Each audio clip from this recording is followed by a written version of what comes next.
January 2026. Breaking footage floods every screen. U.S. troops rolling through Caracas, Maduro in handcuffs. Headlines chanting the same two words on repeat. Democracy restored. And right behind it, oil secured. But here's the problem.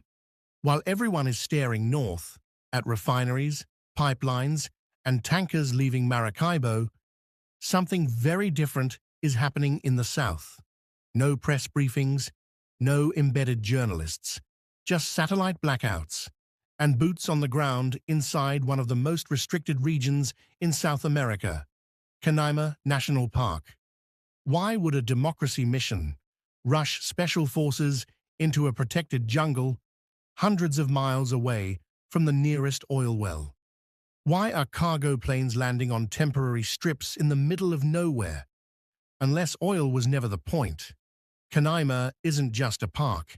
It's one of the oldest landscapes on Earth.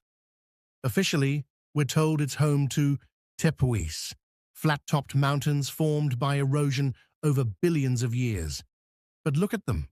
Don't just glance at a tourist photo. Open Google Earth. Look at them from above. Perfectly flat tops, sheer vertical sides that drop thousands of feet straight down, circular patterns, root-like erosion channels running down their flanks, spreading into the earth like veins. Mount Roraima doesn't look like a mountain. It looks like a stump, a cut stump, and not just one. Dozens, hundreds, spread across Venezuela, Brazil, Guyana. Like the remains of a forest so large, so colossal, that the human mind refuses to recognize it as biology. We call it geology, because we are too scared to call it what it really is. Geologists say this is coincidence. They say nature, time, wind, and water created these shapes. But here's the anomaly. Erosion is chaotic. Erosion creates slopes, peaks, and uneven surfaces. Erosion does not create right angles. Erosion does not create perfectly flat tabletop plateaus. And erosion certainly does not leave behind silica-rich, glass-like stone arranged in perfect hexagonal lattices.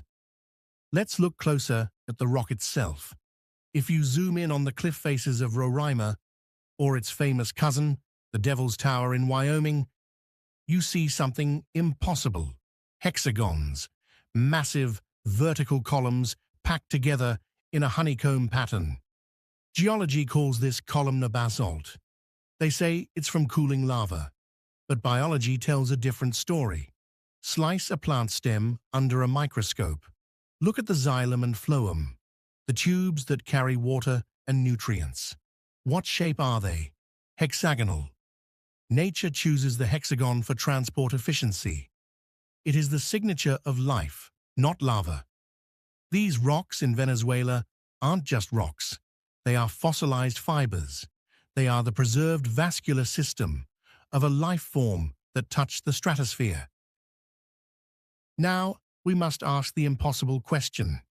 If these were trees, what were they made of? Our science is built on carbon. We are carbon-based life forms. Our trees, our animals, our bodies, all carbon. But scientists have known for decades that there is another element on the periodic table capable of supporting complex life. Silicon. It sits right below carbon. It shares the same bonding properties. And before the Great Reset, before the atmosphere changed, the Earth likely supported a biosphere not of wood, but of crystal. A silicon-based ecosystem. Look closely at the cliff faces of Mount Roraima again. Or look at its twin, the Devil's Tower in Wyoming. What do you see? You don't see chaotic random cracks formed by cooling lava. You see order, you see geometry. Specifically, you see hexagons, massive vertical columns packed together in a perfect honeycomb pattern. Geology calls this columnar basalt. They teach us that lava cools and magically cracks into perfect mathematical shapes. But biology tells a different story. If you slice a plant stem under a microscope and look at the vascular system, the xylem and phloem that carry water and nutrients. What shape do you see? Hexagons. Nature chooses the hexagon for maximum transport efficiency. It is the signature of life, not lava. These rocks in Venezuela aren't just rocks. They are fossilized fibers. They are the preserved vascular system of a life form that connected the deep earth to the upper atmosphere. But if Roraima is just the stump, where is the rest of the tree? Where are the branches? Where are the leaves? Look at the debris fields scattered for miles around these plateaus. Look at the massive piles of rubble that geologists say are landslides. They are not landslides, they are sawdust. They are the shattered remains of the canopy that fell when these titans were cut down. And what about the fruit? This is where the theory explains what geology cannot. Think about geodes. You've seen them. Rough, ugly rocks on the outside, but when you crack them open, they are filled with crystals. Amethyst, quartz, sometimes diamonds. We are told these form inside volcanic bubbles. But look at a pomegranate, look at a kiwi.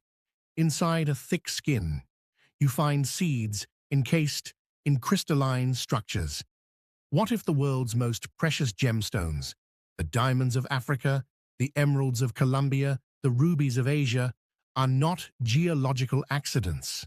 What if they are seeds, the fossilized, silicon-based seeds of these ancient trees, still holding the piezoelectric charge of their parents?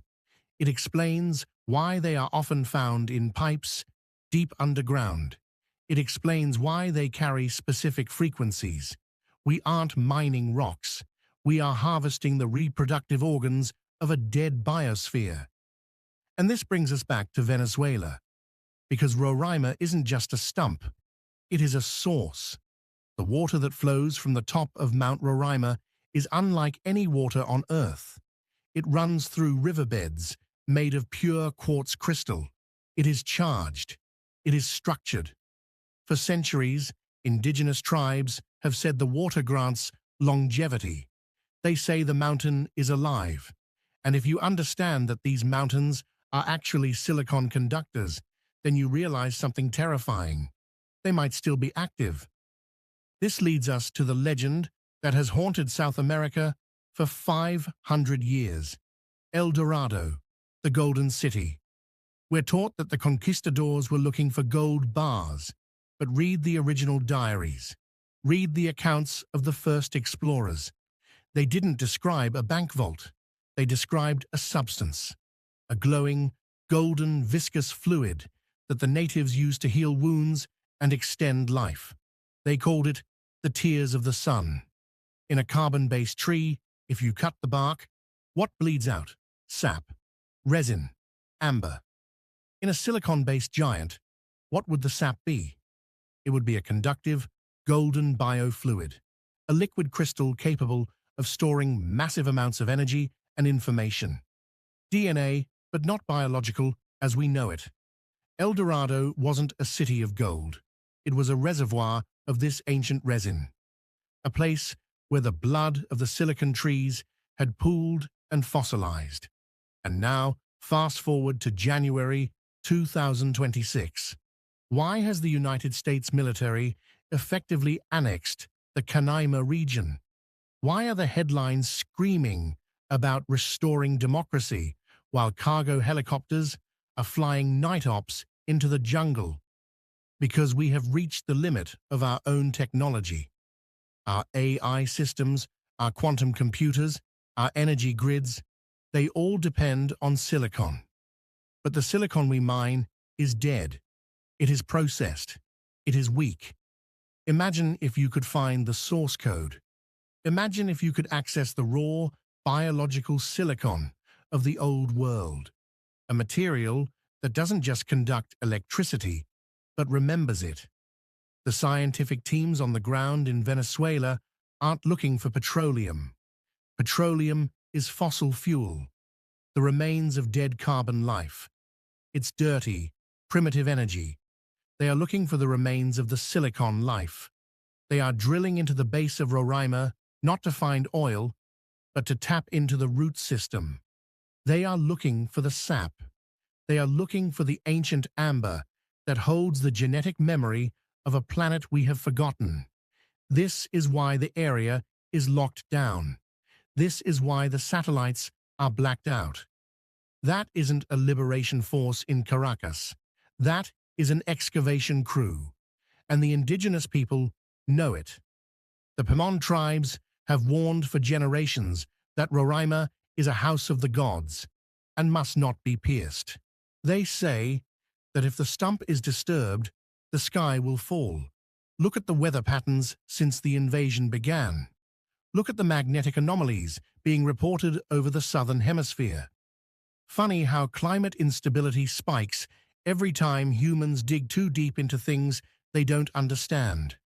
So, when you see the news tonight, when you see the tanks and the flags and the speeches about freedom, look closer.